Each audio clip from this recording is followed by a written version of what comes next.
Oh, it's a nice one.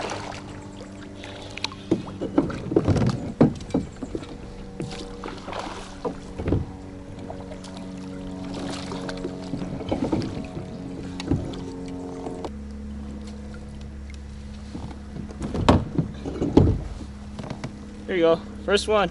Let's see if he makes a cut. Ooh, it's pretty long.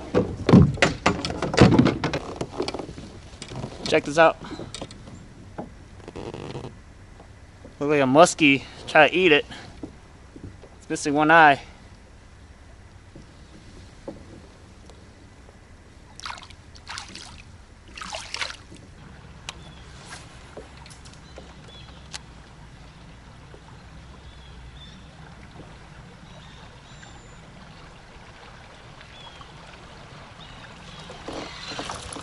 Oh my god.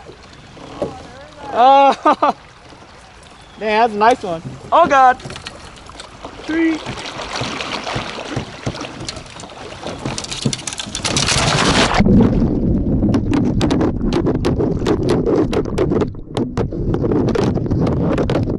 Alright guys, we're gonna do a little breakdown of what happened in the video. On this day, Wisconsin Bass Yaker, Gas and Bass, with their wives, along with I, decided to float down the Wisconsin River. And everyone started off pretty good so far. Wisconsin Bass Yaker caught a huge 17-inch smallmouth. It was like a football. That thing was thick. And I missed one, and then I caught one right away off the crank. And as you guys keep watching, I eventually get myself into trouble. I let my guard down. If you've seen the clip, initially I turned my head to acknowledge that, oh, there's a tree branch right behind me. I pretty much underestimated the river current, and I paid the price for it. I somehow, in my head, I thought that, oh, I had time for another cast. So I threw a cast, had a fish on, fish came off. Instead of moving on, I'm lingering around that area. And by the time I turned to my left to acknowledge my mistakes, turn back to my right, and the tree is right in front of my face.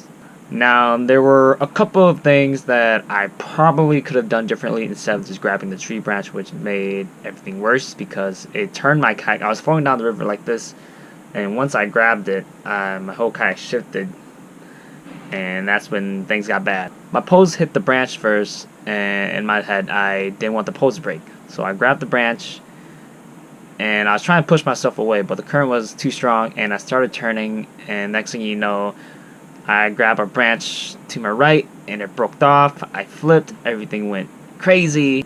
The aftermath was, I lost one rod, one reel, a bunch of small stuff like my external batteries and some pliers, scissors here and there. Also my camera, my Sony camera that I use to record most of my recording. It's my main camera. So those are the damages. Luckily, big shout out to Wisconsin Bass Yaker and his wife for helping me recover some of my stuff, like my paddles, one of my tackle box, and some other minor stuff. But hopefully you guys learned something from this clip, as I personally have learned something, and this is one of those experiences that will stick with me for a long time. It's a bad experience, but it's also one of those good experiences because, you know, I've learned something from it, and hopefully it doesn't happen to you guys.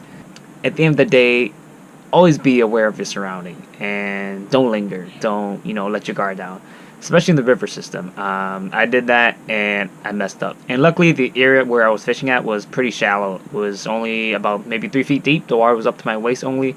So once I fell, I got up right away and flipped my kayak back over. I was able to save 2 of my setups, and instead of moping around and being sad and everything, I decided that, you know, let's just keep fishing and let's just keep floating down the river. Fishing wise, it was a pretty tough day because, you know, I flipped, so it's like, oh, it's one of those days, it's gonna be bad, and it was a little bad. I missed a big muskie. I had a lot of fish that came off my crankbait. I don't know how. And I lost a whopper popper. This big smallie took it, came up, grabbed it, went underwater, jumped back out and snapped my line. I don't know how that happened. I did end the day on a high note though. I caught possibly a low 4 or mid 4 pound smallmouth, 19.5 inches. Hope you guys enjoyed this little footage, and I hope it's educational in some sort of way. For that 2-week online tournament, there's about 1.5 week left, and I'm gonna keep grinding and fishing, and hopefully I'll catch a big one. So with that said, I'll see you guys out in the water.